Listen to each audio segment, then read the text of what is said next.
Oigan, pues hoy estamos aquí con Francisco Guía. Él es venezolano, pero radica en la ciudad de Miami. Es un experto en los temas económicos y vamos a conocer su historia. Pues mi buen Francisco, ¿cómo estás? Pues muy bien, muchísimas gracias. Muy contento de estar aquí reunido con los jóvenes de USEM. No, gracias, gracias. Y bienvenido a México también. ¿Ya habías Muy venido? amable, muchas veces, sí. ¿Ah, sí? Conozco bastante México, me Pero gusta por mucho. chamba, por vacaciones o... Tenemos inversiones aquí, entonces vengo con frecuencia. Órale. Oye, pues ahora este capítulo queremos que vaya enfocado hacia el tema de finanzas personales, pero también que nos platiques de cómo superar los fracasos y también las nuevas herramientas que hay para que a lo mejor a los jóvenes empiecen con el tema de portafolios de inversión. Claro. Y bueno, vamos por ahí la conversación. Perfecto. Francisco Guía, pues platícanos a qué te dedicas. Bueno, mi trabajo profesional ha sido la administración de portafolios de inversión desde muy joven, siempre vinculado con la parte del análisis de los rendimientos financieros y las empresas, a cómo se comportan financieramente, cuáles son más atractivas, cuáles no están haciendo el trabajo también. Y ya con los años, cuando me independicé del mundo corporativo, me dediqué en la práctica un poco a dejar de estar nada más en el escritorio, sino participar en consejos directivos y empresas donde pudiera ver los riesgos que se viven en el día a día del negocio, que no es lo mismo verlo cuando eres analista financiero. Uh-huh. ¿Estudiaste en Venezuela o...? Estudié en Venezuela, en la Universidad Católica Andrés Bello. ¿Y sales de Venezuela por...? Y salí de Venezuela simplemente por buscar nuevas oportunidades y darle un mejor futuro a mis hijos, porque ya veía un proceso de deterioro en el país que se veía venir. Y mi esposa y yo tomamos esa decisión, pues de darle una mejor oportunidad a nuestros hijos. ¿Y a dónde se van cuando toman esa decisión? ¿A Miami? A Miami. Directamente. Directamente. ¿Tus hijos más o menos cuántos años tenían ahí? Mis hijos tenían en ese momento 2, 5 y 7. ¿Y tú? Y yo 40. 40 años. Llegas a Miami, ¿llegas ya con algún plan o te fuiste así No, ya? no, ya llevamos con un plan de alguna manera de continuar lo que era mi conocimiento y mi profesión, que era la parte esta de análisis financiero y análisis de inversión. ¿Ya habías estado en Miami antes? Sí, mucho. Sí, mucho. Sí, claro. ¿Te gustó? ¿Y por qué elegiste ahí hoy?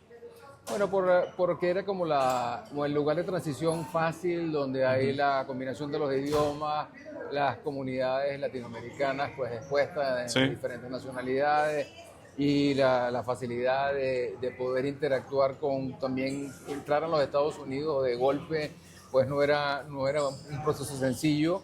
Y fue como hacer una transición inteligente, pues. Oye, y a ver, me platicas que ya tenías un plan cuando llegaste a Miami. Sí. ¿Tenías ya algún cliente específico que te permitió el poder estarte ahí o...? Tenía ya una buena visión de cuáles iban a ser las fuentes de ingreso y cómo tenía que trabajarlas. Órale. Sí. Oye, ¿y hay alguna...? Pero había mucho de inspiración de la Divina Providencia, ¿verdad? Simplemente un llamado, no había ninguna certeza. Okay. Bueno, a eso quería llegar. Te fuiste así como... No había ninguna certeza. Cuando llegamos aquí, nuestros primeros muebles los compramos con los muebles que vendimos en Venezuela y tuvimos algo de capital líquido para trabajar con las ventas de los carros.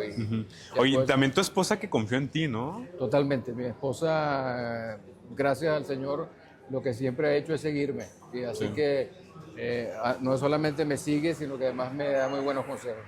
Oye, ¿y ha habido como algún momento donde tú te hayas sentido perdido?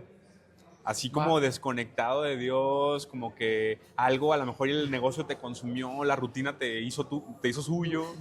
Tal vez no conscientemente, pero de alguna u otra manera hubo circunstancias en la vida de éxito y de fracasos o de errores que sí me hizo darme cuenta que me estaba alejando de lo que era la vida espiritual y reconocer que Dios es el que nos está proveyendo y dando los dones y las destrezas que tenemos. Y sí fue un llamado. Es por eso que en este momento de mi vida hemos iniciado FACE para de alguna manera promover más el desarrollo de empresarios católicos con fe, con valores, como de alguna manera yo crecí, pues. Oye, y por ejemplo, entre la parte de emprender y que resulte tu negocio, pues hay así como una brecha de estrés, incertidumbre, ansiedad, Siempre. depresión, todo se te viene encima. Siempre. Y hay personas que no logran el poder superar por el miedo a que las cosas no se van a dar. Así es. ¿Qué hiciste tú para mantenerte firme y ser disciplinado por un sueño que tenías, que a lo mejor te vienes de un país, no sabes qué onda, a lo mejor ya habías visitado, pero pues es algo nuevo, Claro. y aún así no te venciste. Así Y es, ahora así es. te dedicas a formar empresarios, o sea, Sí. ¿qué fue lo que en ese momento te motivó? Bueno, primero que he sido un apasionado del empresariado, he sido desde muy temprana edad un apasionado. Vendí mi primer juguete a los 4 años. Ah, sí. ¿A quién oye? A un vecino. Ah, ok. Inmediatamente mi mamá me hizo ver que ese juguete no era mío, lo que lo tenía era de la familia que me lo prestaba. Oye, tú con bolívares Así en la que mano. tuve que devolverlo. Pero lo que te voy a decir es que, digamos, mi vida profesional temprana, cuando todavía estaba en la universidad, empecé a trabajar en un grupo empresarial muy grande, de los más grandes conglomerados, y ahí entendía un poco lo que era ese mundo profesional y me parecía apasionante. Sobre todo que esos empresarios de esa época, como lo fue mi padre, tenían una sensibilidad muy fuerte. Entonces era no solamente la labor empresarial que hacían, sino cómo ayudaban a otra gente. Eso se me quedó como muy grabado en el corazón. Y de hecho, desde aquí en los Estados Unidos, mi esposa y yo hicimos una fundación para inspirar más colaboración y más compasión de alguna u otra manera, no solamente en el mundo de la fe, sino también fuera de la fe. Oye, ¿participas en alguna organización altruista? ¿Compartes? Bueno, tenemos mi señora y yo tenemos esa fundación que lo que busca es educar a más gente e inspirar a más gente sobre cómo ser más filantrópico y cómo participar y hacer más voluntariado en causas. Es sorprendente, hemos tenido nosotros gente en casa que nos dice que quisieran ser un poco más filantrópicos, pero no saben cómo hacerlo. Y hemos decidido tomar esas iniciativas. También con toda la situación de Venezuela, cuando la situación lo permitía, recolectábamos alimentos, sobre todo medicina, para enviar a comunidades muy necesitadas allá. Y desde el punto de vista voluntariado, pues mi señora y yo impartimos unos cursos de educación financiera en nuestra parroquia para educar un poquito a la gente sobre esa confusión entre lo que es el dinero y el mundo material que se separa o pudiera separarse del mundo espiritual. Sí. Y es todo lo contrario. Sí, porque muchas veces el pensamiento es que si realmente eres un buen cristiano, pues tienes que vivir en la carencia, en la humildad, en no ser una persona a lo mejor digo, no sé si es la palabra correcta, pero extravagante, para ser un buen católico, porque hay incluso una frase que es más fácil que entre ¿la has escuchado? Claro. A que entre un rico al reino de los cielos, ¿no? Es muy conocido esa parábola de Cristo y la gente lo ve así. Sí. De hecho, hemos tenido gente en el curso de educación financiera que se ha parado de pronto y dice, oye, es que yo pensaba que ese dinero era malo, que era simplemente para mantener a la familia. Sí. Y de alguna manera lo que hemos visto en este congreso es que tenemos unos talentos no solamente para proveer para nosotros o para nuestra familia. Estamos aquí con el talento que tengamos pensando cómo el Señor nos llama con esos talentos a servir a nuestra comunidad. Oye, y a ver, tú como asesor financiero, digo, ahorita yo estoy dirigiendo la UCEM a nivel nacional y no se me ha salido de la cabeza el poder hacer como una especie de fideicomiso donde empresarios de todo el país le sumemos un fideicomiso para que genere remanentes y poder hacer lo que no hace el gobierno. Sí. ¿Se puede? Claro, desde lo privado. Perfectamente pueden hacerlo. De hecho, ese es el modelo, si tú ves, que funciona muchas veces en las fundaciones. En Estados Unidos lo llamamos endowments. Y simplemente son capitales que están dispuestos al servicio de las instituciones sin fines de lucro, y con el producto que se genera de esas inversiones se cubren las necesidades de causas como la educación. Yo al contrario, te diría que tienen ustedes que escuchar todo lo que hemos tenido aquí como charlas en esta conferencia, porque hay grandes oportunidades de ustedes en tomar algunas de las soluciones que estamos viendo aquí y explorar cuáles de ellas pueden llevarse a un nivel más importante, un capital que venga con esa intención.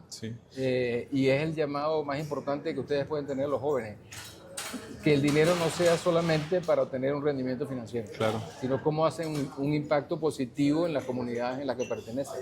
Felicito por esa causa, Manuel. Y te platico, yo soy de Durango, Sí. Es una ciudad al noreste de La México. conozco, ¿Has estado en Durango? La conozco. Ah, sí, órale. Los Bueno, el tema es... escorpiones. Ah, sí. Bueno, sí. El tema es que nosotros hicimos el Difoso, que es el Diplomado de Información Social que imparte Uniapac, y nos juntamos. Hicimos el diplomado, terminamos el diplomado y dijimos, esto no se puede terminar así, tenemos que hacer algo. Entonces, creamos una fundación y tenemos un comedor comunitario. Damos de comer a las personas de la calle, les damos, mañana lo vamos a presentar, y estamos construyendo un banco de alimentos. Pero desde una perspectiva de sostenibilidad, el tema de fundaciones en México a veces es medio difícil porque dependes de las donaciones. Claro. Pero ¿qué pasa si no te donan? Claro. Entonces, pues digo, yo estaba viendo la manera, porque pues tenemos obviamente un gasto fijo en la fundación, pues cómo hacerle para que no dependa de nosotros siempre. El poder meter algún capital, que ese capital genere rendimientos y que de ahí se esté... Claro. Y ya ahorita me acabas de iluminar. Así, pues así no. Gracias a Dios te conocí. Aquí que estamos iluminados todos en esta conferencia. Pero tienes además muchos modelos que repetir. Fíjate qué interesante lo que nos comentaban esta mañana sobre el modelo en Colombia, el grupo social. Es un grupo sin fines de lucro en el sentido de que no hay accionistas y no hay que repartirle dividendos a nadie. Pero todas las empresas que están dentro de esa fundación, son fundaciones con fines de lucro. O sea, durante los últimos 10 años, en un capital de 1.4 billones de dólares, han tenido un rendimiento de su portafolio de inversión que excede el 8%. Entonces, tienes perfectamente ahí un modelo donde puedes combinar, interesante, porque una de las cosas que dijeron ellos no regalan dinero. Uno pensaría que una organización como esa es básicamente una organización que regala el dinero, que dona. Y una de las cosas que llamó la atención es que él decía, nosotros no donamos el dinero, o nosotros financiamos, educamos, entrenamos, formamos empresarios. De manera que es un modelo de llamado interesante. Y el que acabamos de oír ahora del Banco de Alimentos de Puebla, me pareció genial, porque también es una manera, oye, desde el punto de vista económico, que haya un desperdicio de alimentos de 4.4% del Producto Interno de México, que pueda de alguna manera utilizarse para facilitar el desarrollo de personas y la formación de gente. Nosotros... es una oportunidad excelente. En México hay 58 bancos de alimentos. Y el único estado que no tiene banco de alimentos somos nosotros, Durango. Y nosotros lo estamos construyendo ahorita. Son 10,000 metros cuadrados de una nave industrial para poder hacer lo mismo que hace Puebla. Lo vamos a hacer en Durango. Oye, y a ver, ¿tú tienes alguna rutina para motivarte todos los días? ¿Te levantas? Oración. ¿Haces ejercicio? Hago ejercicio. Si no camino, trato de ir al gimnasio, pero también hago tai chi 1 o 2 veces a la semana. Ah, sí, órale. ¿Y eso dónde lo aprendiste? No, bueno, el tiempo me educó, porque desde que estaba en la universidad empecé con un grupo de compañeros de la universidad a trotar en las mañanas y ahí me fui dando ya esa costumbre y el cuerpo llega un momento que te lo pide y sientes la satisfacción de drenar y de reenergizarte con el ejercicio. Oye, ahora en retrospectiva, ¿qué le dirías a tu yo de 20 años? Que a lo mejor, de 40 años, que toma esa decisión de irse. Pues que hay que mantenerse en la fe, hay que mantenerse con la oración muy firme. Yo soy de misa diaria y comunión diaria. Hoy en día me doy cuenta que pasó mucho tiempo en mi vida sin reconocer que teniendo a Dios en el centro de mis conversaciones de familia o de negocio podría ser un aliado importante, y esa sería la recomendación que me haría. O sea, nunca soltarte de la mano de Dios. No soltar nunca la mano de Dios, al contrario, es el mejor aliado. Hoy en día, como parte de mi rutina, cuando me siento en mi escritorio, hago una invocación al Espíritu Santo para que me ayude a ver cuáles son las prioridades del día y que no sean las que vienen por inquietud individual. ¿Y para qué haces todo esto? Todo eso para ser mejor empresario. No. Mejor servidor del Señor. Sí, claro, pero ¿por qué haces todo el tema? ¿Qué es lo que te motiva para seguir haciendo algo que probablemente trascienda o probablemente no? Bueno, porque yo, vamos a decir, cuando he pensado en todas estas cosas desde el punto de vista de la fe, Lo que tengo muy claro es que yo solo no puedo resolver los problemas del mundo. Lo que sí estoy claro es que mi corazón cambia cada vez que yo ayudo a otro. Y eso es lo que veo muy claramente en las bienaventuranzas. Cuando yo ayudo a los demás, estoy de alguna manera utilizando mis talentos en lo que Dios quiere que yo haga. Wow. Y Dios me lo agradece. Sientes el agradecimiento a diario. Wow. De manera que es muy profundo mi camino en la fe. Oye, Llega un momento que en los Estados Unidos tenemos una cultura de que la gente trabaja para retirarse. No, yo trabajo para ser más efectivo como empresario y tener más propósito en la vida. Porque cuando uno deja de tener propósito es que vienen todas las calamidades. fíjate que me estaba poniendo a buscar hace como 3, 4 días contenido sobre filántropos, sobre personas amantes a la humanidad. Claro. Y había poquito. Sí. Como que mencionan como casos muy aislados. Sí. Y me puse a buscar como mexicanos que hayan hecho eso, pero ahorita hay como una confusión de personas que están compartiendo mensajes del para qué orar, para qué hacer ejercicio, para qué tener una vida equilibrada, y al final de cuentas para ellos es generar recursos, pero cuando ya tienes los recursos, la pregunta es ¿para qué generas esos recursos? Entonces, Claro. yo me he dado cuenta que la mayoría de la gente, por lo menos aquí en México, cuando alguien fallece dice descanse en paz. Pero ¿por qué esperar a estar enfermo para tener paz? ¿O por qué estar en los últimos años de tu vida para poder compartir algo? Claro. Si lo que realmente te hace feliz, pues es cumplir tu vocación, que es poner tus talentos al servicio de la humanidad para lograr o aportar a lo que Dios vino, ¿no? A lo que Jesús vino. Y eso, digo, yo tengo 27 años, lo entendí apenas hace como 5 meses y la verdad es que me ha cambiado por completo la perspectiva. Y ahora sé que el ser buena persona, el que pongas todo tu empeño en mejorar al mundo, es lo que realmente logra la felicidad. Claro. Mira, estás tocando un tema que podemos pasar hablando todo el día. Porque digo, cuando empezamos el tema de la filantropía, mi esposa y yo, una de las razones que lo hicimos es que en esa gestión de patrimonio de otras familias, una persona me vino y me preguntó ya cuando estaba haciendo sus números para retirarse de la corporación en la que trabajaba. Y entonces, cuando terminamos todos los cálculos financieros, de pronto se volteó y me dijo, ¿cómo hago yo para involucrarme en algunas de las causas filantrópicas en las que tú estás? Y yo pensé exactamente eso. ¿Por qué una persona tiene que esperar a que esté llegando al ocaso en su vida para empezar a tener propósito? 100%, sí. Entonces ahí empecé a estudiar todo eso y a inspirar, y mi señora y yo hemos venido de alguna manera ayudando, inspirando sobre ese sentido. Pero si quieres algo de bibliografía, te puedo recomendar como economista y como asesor de varias familias, te puedo decir, hay un libro excelente que si lees en inglés que se llama Patrimonio Privado, Private Wealth. Y tiene un capítulo especial sobre el tema de la filantropía. Y lo interesante de ese libro es que la gente piensa que todo el que hace filantropía es por el tema del dinero. O que vas a deducir impuestos. O porque vas a deducir impuestos, que tiene que ver con lo mismo. Sí. ¿No? Lo que es interesante ver es que el que se entra en el camino de la filantropía tiene un nivel de satisfacción personal y de ¿cómo se llama esto? De propósito. Realización. De realización de su propósito, que es incalculable. De manera que yo nunca me he encontrado a nadie que sea exfilántropo. Me he encontrado gente que se haya retirado de alguna posición buscando de encontrar un propósito en algo. Sí. Así que, y lo que plantea ese libro es básicamente que el dinero no debe ser un fin para la familia. El dinero tiene que ser un instrumento para que la familia tenga un recurso para que todos los miembros de la familia puedan tener un progreso desde el punto de vista de la prosperidad. Wow. Y encontrar su propósito. Oye, ¿has escuchado lo de la pirámide de Maslow, no? Para llegar a la autorrealización, pues primero tienes que cubrir las necesidades básicas, ¿no? Comer, dormir, eso es así, etcétera, ¿no? Y pasas al siguiente, que es el trabajo, el estudio, y digo, al final el tema de las artes y ya la realización. El tema es que yo le preguntaba a este amigo, oye, ¿cómo le haces tú, que tienes todo en la vida, económicamente hablando, y una familia hermosa y todo, ¿cómo le haces tú,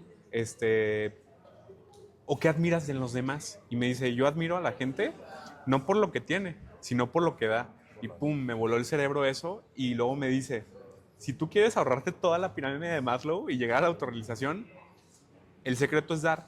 Claro. O sea, el secreto es dar Claro. para los que están abajo en la pirámide. O sea, si tú contribuyes a que las personas coman, a que las personas sean dignas nuevamente, a que las personas tengan ropa, a que las personas sean sanas, eso te va a llevar a sentirte autorrealizado y ahí es cuando realmente estás cumpliendo tu propósito. Claro. Y eso ahora lo utilizo como doctrina, Sí, el poder utilizar la gracia que Dios nos dio Así. Así es. como una deuda que tenemos nosotros con la humanidad. Y Total, qué gusto total. conocerte. la Igualmente, verdad. Manuel, y te felicito porque a esta edad es un privilegio que tengas tan identificado, tan claro lo que es el propósito y lo que significa para uno en la vida. Wow. Te auguro el mayor de los éxitos y muchas bendiciones. Lo que acabas de decir ahora son años de estudio que mucha gente ha pasado para llegar a esa conclusión. No tienes que llegar a tener toda la satisfacción de la pirámide para empezar a tener la realización. Y recuerda la parábola de la viuda que regala las 2 monedas, que dice en el reino de los cielos, eso es más importante porque ella está dando todo lo que Todo tiene. lo que tiene. Hasta se me puso la piel chinita. Wow. Para terminar, si tuvieras la oportunidad de escribir una frase que va a ser leída por todo el mundo, Sí. tu última frase, ¿cuál sería? Mi última frase, emprender con propósito y con la atención en el individuo, más en la persona que en ninguna otra cosa. Una persona. Es la prioridad, el individuo sobre todo lo demás, porque es el que nos ha encomendado el Señor a tener al lado. Oye, pues muchísimas gracias por tu No, tiempo. muchas gracias a ti, encantado Manuel, mucho éxito, te seguro. Y tienen ustedes en su casa en Face, cada vez que podamos colaborar con ustedes. Con Claro. el llamado YouTube. Claro, gracias. Así que un placer. Pues este fue el capítulo número 18. Nos vemos pronto.